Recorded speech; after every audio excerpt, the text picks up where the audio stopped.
Google Hangouts can suck my dick. Welcome, guys. Eddie's going to be joining you in 2 seconds. Yo, YouTube, get your shit together, my guy. If you're watching this as a new episode, the episode prior, we actually broke down WrestleMania. I'll be editing the description in a minute. But the fact is, though, is we're going to be covering the UFC's most current pay-per-view 223 because YouTube just decided to cut us out. So I've just started this as a new episode. So welcome to episode 91, motherfuckers. This is the recap for UFC 223. How are we doing, Eddie? Oh, we're good now, man. I was like, all right, hold this shit down till Ash comes back, and it's like off air. I'm like, bitch. All right. This is something fucking crazy. So UFC 223 out of Brooklyn. A lot of people were thinking this event was gonna suck, dude. They and I sort of thought. Look, I'll give you an example, okay?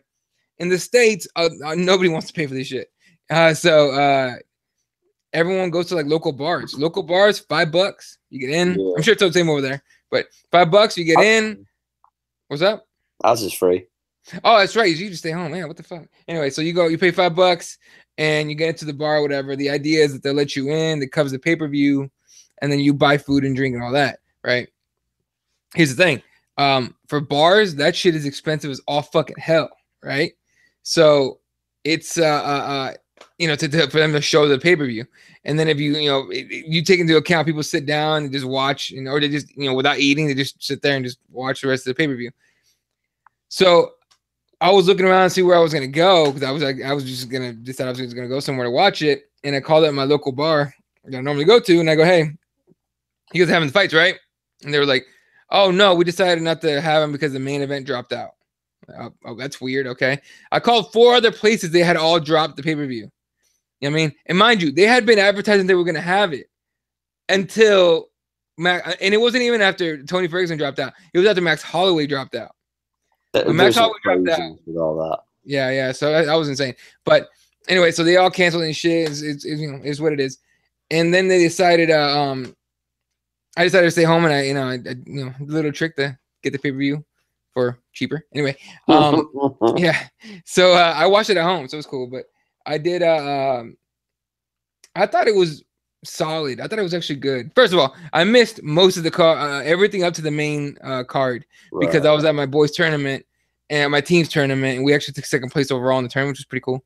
And watched all my teammates whoop ass, and me, I'm limping on the fucking sidelines like a fucking bitch. But whatever, I'll be back soon, bitches. Anyway, but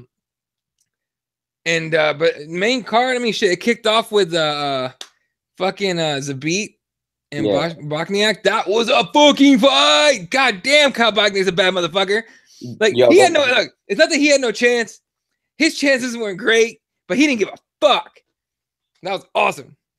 My main problem was the commentary was a little bit. How can I say this? They were a little bit on Zabit's. Oh, they were gagging that shit. That dude's dick was down their throat. But they were giving Bochniak a lot of credit for being just a tough. Yeah, he deserved it though. Facts. Oh, for sure. So did you see the Lozon fight, by the way? God damn, that was sad, man. Oh yeah, that's the one that kicked out the pay-per-view. Yeah, I was the first part of the fight. I was like, oh shit, Joe War Lozon's back. Let's fucking do this. Halfway through the round, you're like, oh fuck, what is going on? No, Joe.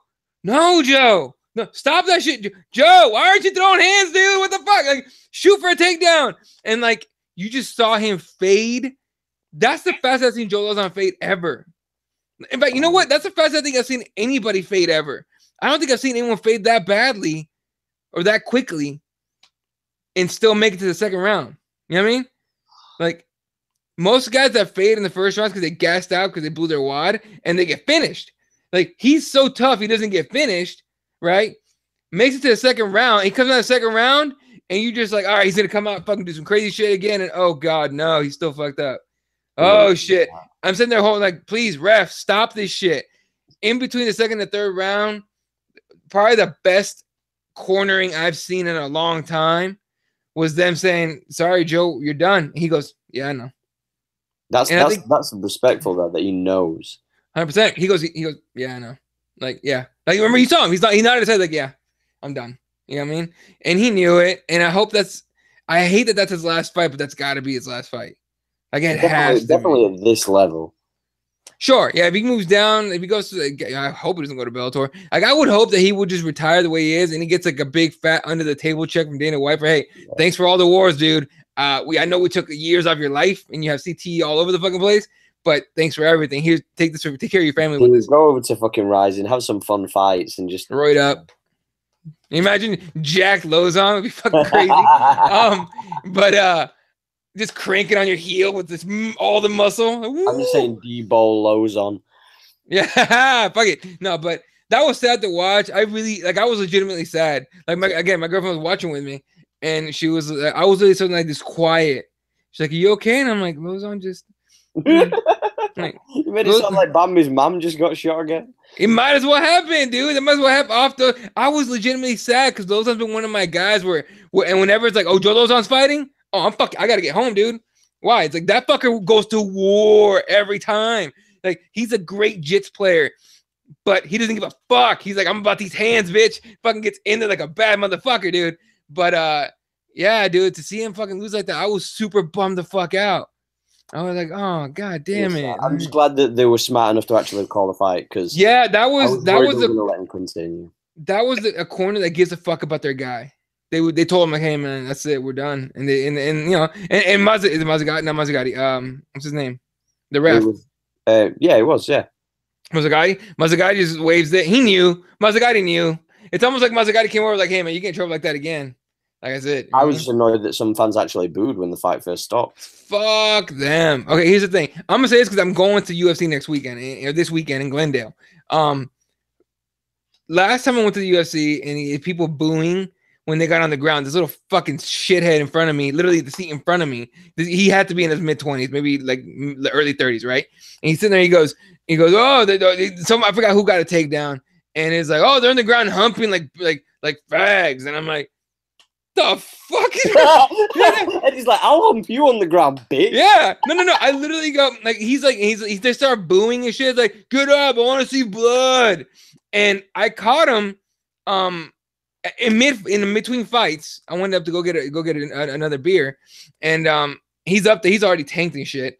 And I'm like, hey man, were you booing the fucking things? Like, yeah, man, they fucking shouldn't fight. And I'm like, why don't you watch like boxing or kickboxing? You're like, well, this is in a cage, it's badass. You know, this is shit, and you know, head kicks and shit. I'm like, you're describing like Muay Thai, like cage Muay Thai. Have you heard of John Wayne Parr? Like, I almost came at him like a fucking Mormon. Like, have you heard of or Lord and Savior? You know, Lord and Savior Jesus Christ. Like, it was like that. Like, have you heard of John Wayne Parr? That's your shit, bitch. And I told him, I was like, but I was like, dude, you shouldn't be booing the ground because you're calling them fags or humping. He's like, why? And I'm like, you're surrounded by jiu-jitsu like practitioners and fighters all around you. Like, the reason nobody around you booed is because we all knew what was going on. The only one that doesn't know what's going on is you, dog. He's like, oh, they're gonna fight me, they're gonna hump me on the ground. And I go, yeah, they're all gonna hump you on the ground. And there's gonna be pictures of you on the internet with a dick in your mouth while getting choked, bitch. Like, we got kind of heated at that point. My friends that were with me were like, all right, we gotta go, dude, let's go. And I'm like, no, fuck this motherfucker. And like, I turned around like, and another thing, that kind of thing. And then like, they were dragging me back. I'm like, all right, fuck this guy. We got back. Dude never even came back to his seat. Like, he ended up going like, we saw him later on, so he stayed. I just don't know where he sat. But regardless, don't fucking do that. Like, if you don't like something in MMA, I get it if it's a boring fight, sure. But if you're gonna boo, here's the thing. Look, if you boo something like Joe Lozon's corner saying, you know, no more, like that's it, then you don't understand MMA. Now, I did an episode and I posted an episode of the Morning Talk this morning where I was basically making a difference. Using McGregor's an example, whatever, but making a difference between a casual fan and a real MMA fan. Not casual, a McGregor specific fan, right? Like, if you don't understand, if you don't follow the sport, you're only a fan of a certain thing, right? Like, I can tell you the difference between like a casual, like a McGregor only fan and an MMA fan. An MMA fan can tell you Joe Lozon's a bad motherfucker, right? And a McGregor fan can't tell you that for the ones that are only McGregor fans. Let's go a casual McGregor fan because like. Okay, casual McGregor fan, sorry. A casual McGregor fan, okay? The ones that only know McGregor. It's all they know. It's all they've ever seen, okay? They haven't seen anything else. Like, there's McGregor fans that are, like, salivating at a Khabib McGregor fight or at a McGregor Nate 3 fight, right? but like there's a big difference between an MMA fan and like a casual fighter specific fan, and people that watch that clearly don't watch MMA or don't follow it, right? Because if they followed it, look, everyone that follows the sport was just as sad as I was watching that shit in the arena, right? Because it was quiet. They were just like, oh fuck, like they were chanting, oh fuck yeah, Joe Dawson's going to war, and like it was loud as shit. And then you could watch, if you go back and watch that fight as it gets later and later in the round, and it hits, you know, and even especially between the second round, it was death quiet in there because we were all just waiting for the end. You're like, God damn. And then, you know, they wave it off. It's like, ooh. That's the scary thing to look at a fighter in that position, knowing how much damage is taken, and you're essentially waiting for that guy to get knocked out. You're waiting for the end. Yeah, you're waiting to see a guy get hurt, and that's not what I. You know, a lot of people always say that, like, well, it's part of the sport, man. Like, you know, we watch guys fighting cages. It's like, yeah, but we also were watching to see people compete. Like, we wanted to see one guy potentially be able to compete with another guy if that guy is, you know, vastly better. You know, we want upsets as well. We don't just want to. If we wanted to see fucking, you know, dumb shit where people get, you know, beaten to a bloody pulp, we just do like open invitationals and we'll have like fucking MMA fighters go against guys out the crowd. Like, we could just, you know, do a pick a fucking fan and we'll fight him. Yeah. Real quick, just because we were talking about Brock a little bit ago, this is I guess news. It says Vince McMahon broke part of the news. Oh yeah, Brock has re-signed with WWE, so that's true. Yeah. But from what I've been told by multiple sources, Lesnar signed a new multi-year deal and will also be allowed to fight in the UFC as he's still under contract. Yeah. So it's the same as what was original. So nothing. Yeah. So nothing changed. So Dana White is saying he's coming back, and people getting butthurt because they thought he, you know, like he gave away the ending. I understand it now. Like, I understand it more now than I did before. I was like, who fucking cares? Like, you guys knew he was going to leave anyway. But now it's kind of cool because they get to keep their guy. So, anyway. Yeah, the other thing is those people will be very salty because they'll be like, oh, so we're going to pay him $5 million a year again so that he can decide that he wants to stay. Like, a lot of fans will be still salty because they're just going to fine, fuck him, let him go. You know what I mean? Like, imagine a player playing for, like, the Suns, and then that player turn around saying, oh, I'm going to leave at the end of the season. You know, fuck this place. I'm going to go and play for the Lakers. Say that. Say he was going to go to the Lakers, and he'd already done it before. All right, then look at LeBron James. Better example. So imagine if LeBron James now turned around and said he's leaving the Cavs at the end of the season, and, you know, the number one scouted team he was, like, potentially going to was Miami again. And you were a Cavs fan. You're like, fuck this dude. Let's just get out of the fucking playoffs. Let's fucking lose. Who gives a shit? Fuck LeBron. He can go back to Miami. And then imagine if he just re-signed. You'd be like, but you said he was going to Miami. Like, fuck you. Go. We don't want you here no more. Like, that's the feeling. Yeah. No, and I get what you're saying. I understand it. But I understand it better now because I'm like, okay, you guys were really that upset. So, all right. But anyway, let's go to the co-main. Let's go to the co-main. Dude, that was fun as fuck to watch. Like, that was fun. That was a good fucking fight. What I didn't understand was people saying, huh? Technical sin. Oh, dude. Yeah. That was a fucking... Dude, I was just fucking... To see Thug Rose, like, basically say, like, that was no fluke, bitch.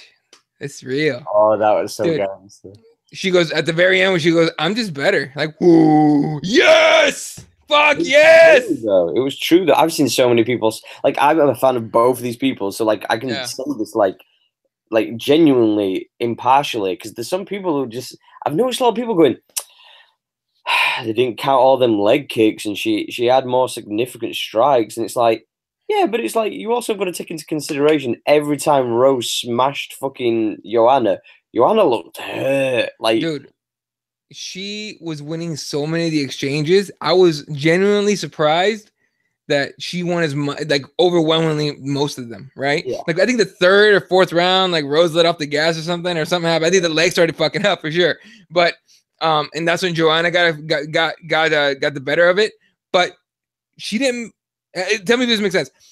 She didn't make as much impact when she won those exchanges than Rose did when she won her exchanges. Does that make sense? Like it was almost like damage. It didn't feel like no, that's exactly it. It seemed like she's winning the exchanges, but she's not hurting Rose the way Rose was hurting her just a little bit ago and those other exchanges. More than anything, I'm like super fucking happy for Rose because so many people were saying it was a fluke. And I was like, it's not a fluke, dude. It's not a fluke when you have to battle the demons that Rose has had to fight her entire life, but especially leading up to that first fight at 207. 217? 207? Yeah, 217. 217. At 217. Like, all she's mentally weak. She can't handle being a champion. All stuff. Year late, then she wins the belt, knocks out Joanna, first of all, wins the belt, handles all that championship shit, comes back, wins anyway, retains after facing adversity. First of all, her movement, fucking shit. Is there anybody better?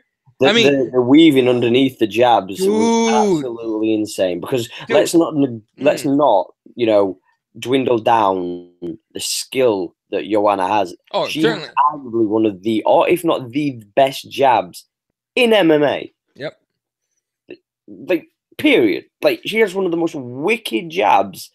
Piston fast. So fast. And Rose is like, no. Yeah. No.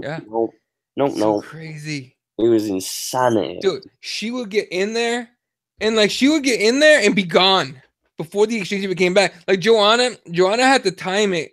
Like, when Joanna finally started landing that, like, she had to time it to a T. Like, she couldn't be a breath off because it was that's how good Rose's movement was. And it wasn't just back and forth, side to side. Like, she was and she looked so smooth, like almost, and I said it during the fights, and I almost Bruce Lee, like, it was very just like, oh yeah, I'm just in here, It was very fluent karate style. It was very Wonder Boy, Connery kind of style. It was that slide, right. But even maneuver, it was very fluid. But even more fluid than those two, I think, was her movement. Just like really like relaxed, super relaxed. I'll really put credit with is because I put it this way: is there more dire consequences for somebody, at 170 or 155? Yes, 100%. 100%. How quick is Joanna throwing that jab out in comparison to somebody at 155, 170? So it's vastly, in my opinion, more impressive that she's maneuvering and weaving in and out of it. Yeah. There's a big speed difference. Fair enough, there's not a power difference, but there's a big speed difference on those jabs. And she's just fucking weaving out of them. Dude. What did you have the score for that fight? Oh, dude. I don't remember, dude. I had to rewatch the fight again. I had Rose winning. I had 3-2. I had her winning 4-1 at first.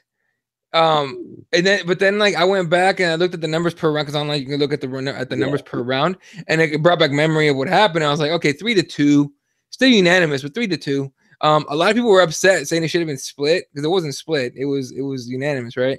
Yes, I think it was unanimous. Right, yeah. It was all.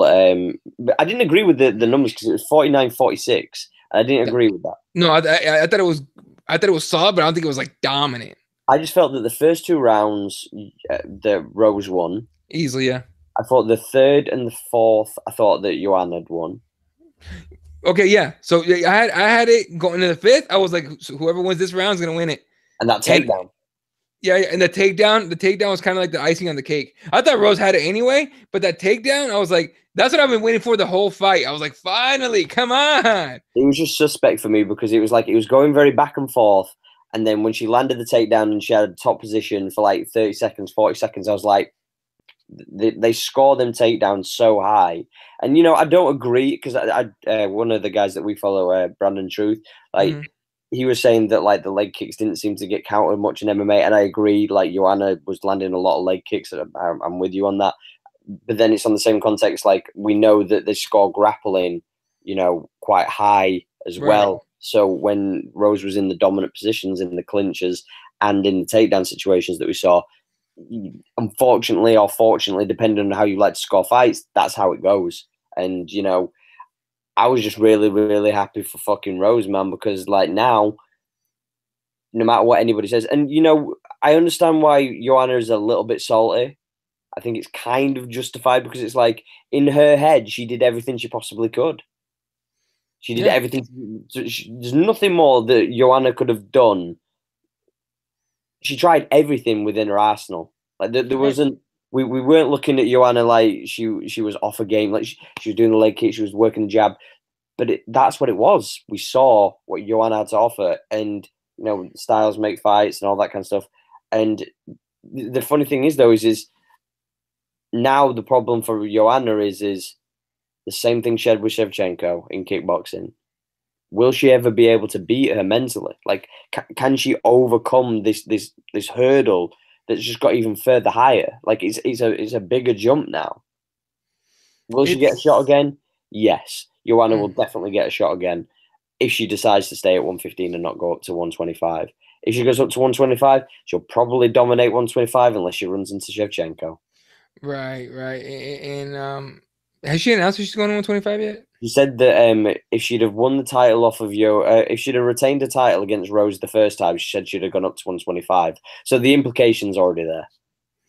Okay. Okay, well, I hope she goes. In fact, she probably will. In fact, she will. She'll move up.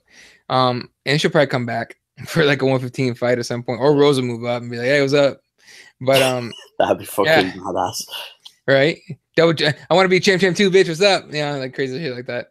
But yeah, dude, I don't know, man. I do think that being able to watch the evolution of Rose, to where she almost mind fucked. You know what? Maybe Joanna mind fucked herself with all the excuses she made. Like you were saying, like, oh, the weight cut. It was the weight cut. It was my nutritionist's fault. That's why I lost the fight. Oh, my weight cut was awful. Moves over, I think he has Greg Lockhart now, who's a fucking genius. All right. He's really good. I mean, he had Max like in range before the Nysak said, "Oh, he doesn't look that good." Fuck yourselves. They had him that close. But she made all the changes. She felt good and everything. I think going face to face with Rose at the is it the presser? Yeah, the presser. Yeah, the presser. When they go face to face, and Rose did that thing to her again, where she just like stares at her, and Joanna was talking to her. And again, Rose didn't have any reaction. I think Joanna was like, "Oh God, it's happening again." You know what I mean? I think it's a mental hurdle. The same thing with Shevchenko. I really do. I don't think people put that much stock into psychology of being beaten by someone. That being said, I want to see Shevchenko Joanna at 125, like you were saying. I'm with you completely, but then I have a strong feeling that fight goes badly. Yeah, very, very badly. Yeah. Joanna, learn jiu-jitsu ASAP as fuck. All right, just do that class over and over and over and over again. Yeah, she needs to go to that Danaher squad, man. She needs to go. Oh, can you imagine Joanna diving for heel hooks? Like jumping up like spider monkeying and going for a flying triangle, my guy. That'd be so crazy. She had like that takes balls, man, or that takes guts. And for women, it takes guts and courage to go for that without having like done it a million times. That'd be crazy, man. No, but dude, so the main event, man. Ooh, what were you expecting? What were you expecting? Right, in my head, yeah, Khabib steamrolling him, finishing him with the first. Okay, me too. And we didn't get that. My heart, I was kind of thinking to myself, the main thing for me, the one thing that I did say, and we didn't get to do this online because obviously the fight got properly announced afterwards. But the one thing that I wondered was, what would Khabib be like if he didn't finish him in the first 3 rounds? Would he start to tire in the 4th and 5th? And that would be Alarquin's chance to potentially get Khabib into some danger. And we saw that happened. But I did feel that Khabib should steamroll him because let's just put this into perspective first and foremost, right? Because I think there's a lot of people are glossing over all these things and they want to make out that Khabib's this, and they're doing it in a sense out of spite to kind of say, fuck you, Conor, you're gone now. And I understand it, but still. He fought a guy who was training for 3 rounds against an unranked opponent who was essentially a striker. Fair to say? Yeah. So yeah. He's got wrestling background, but he's known for his striking. Yeah, well, he's come through to stand and bang. Like you know what I mean? Like, let's be honest, he was prepared to have a striking contest with Paul Felder, who was unranked. Now we know man, first of all, we fucking missed out. That'd have been a great fight to watch. I'm 100% with you. Now we know the standings don't mean too much, but we have to go by what's written in front of us, so it is what it is. So that fight was supposed to be 3 rounds, and he was supposed to be going, striking, and that's kind of, you know what I mean. And he's the 11th ranked guy in the rankings. Now, I'm just throwing this out there. Khabib was training for 5 rounds against somebody who could strike and grapple. So he was working on everything. I'm just saying, Iaquinta's not the best wrestler in that division. He's up there-ish. But I didn't expect him to be able to defend takedowns from Khabib. I didn't expect him to be able to get up from being dragged down by Khabib. I didn't expect him to be able to defend and, get out from full mount and get out from being body triangled and being stretched out. There was one point where he was fully stretched out, and I was like, oh no, he's going to fucking ragdoll him now. He's just going to beat him to a pulp. Yeah, I wasn't impressed by his ground, by the takedowns of wrestling and all that. I wasn't impressed by that performance. Yeah, right. But I don't think he was fighting. I don't think he was himself that fight because of Iaquinta's ability. Look, Iaquinta's so goddamn tough that you could take him down repeatedly. You could beat him down on the ground. He would not quit. I wonder if maybe Khabib was worried about gassing out. I think Khabib did gas out. You think he gassed out? Okay.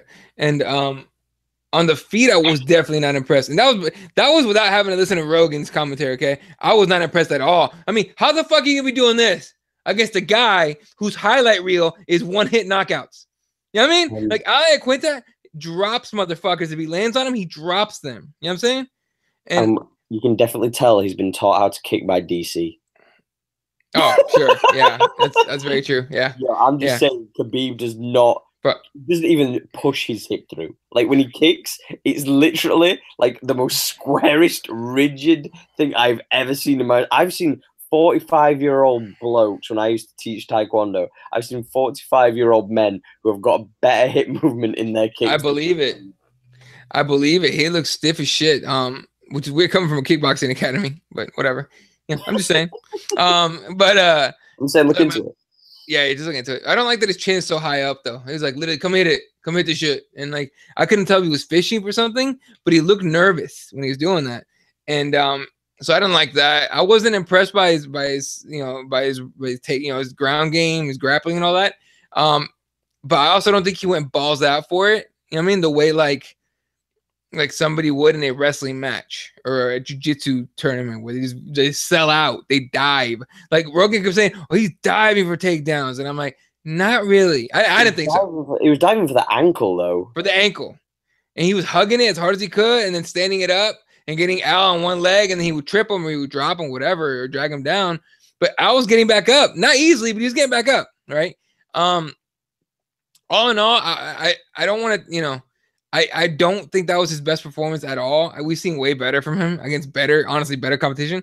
But the one thing I will say about it is looking back at his competition, if you really look at it, he hasn't fought the best competition. He fought Michael Johnson, who I think is better than Iaquinta, and is and dropped, or he hurt Khabib for a second.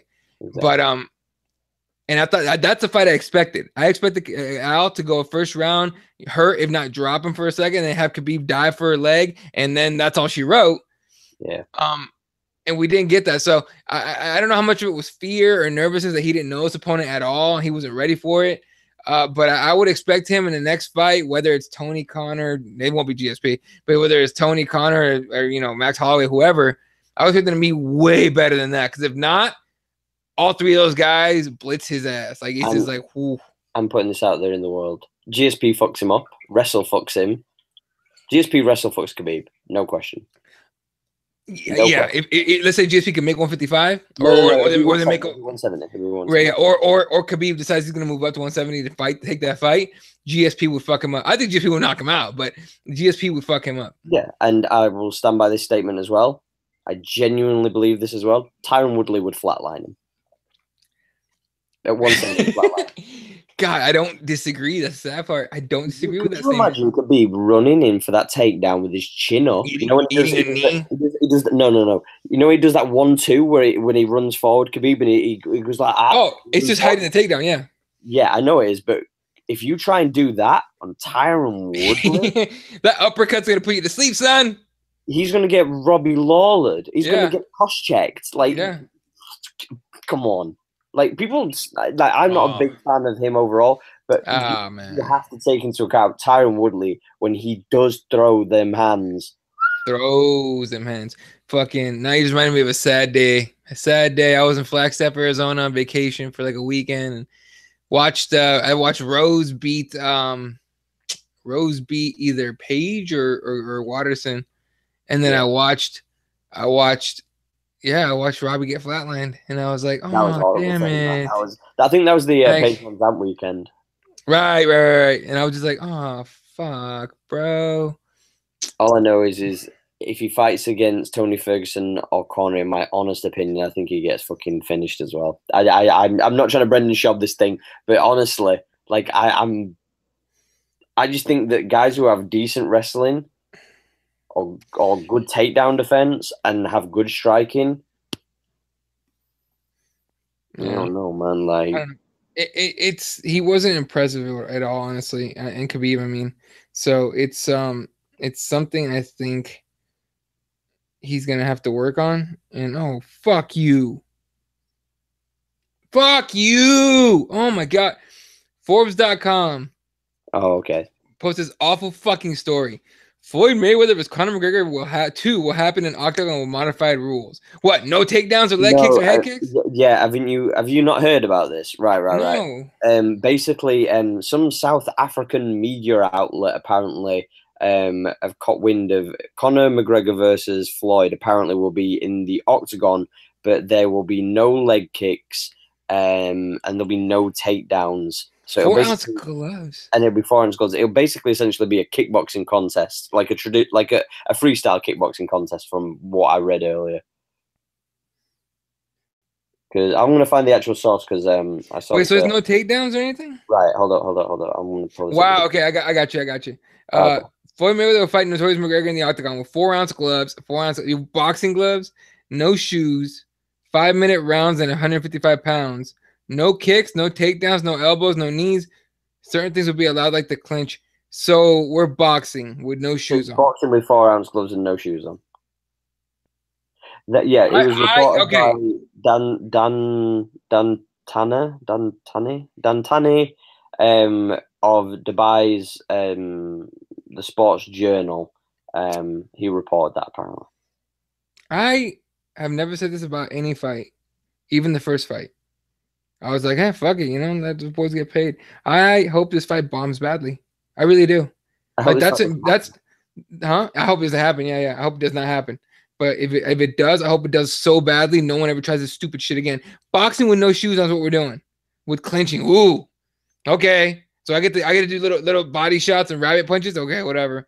Like, if anything, they should make this where it's like essentially like Thai kickboxing, but without the leg kicks. Yeah, this isn't MMA. This is it's Thai kickboxing with no legs and no elbows.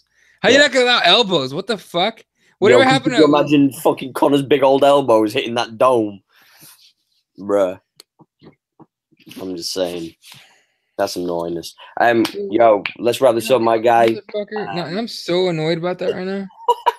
Yo, shout out to the sponsors, Bane. Whoa. Shout out to the sponsors, Bane. Keeping us on that jiu-jitsu athletic power. If you do train or if you're just looking for good quality workout gear, then hit up bainstore.com. That's BAIN store.com.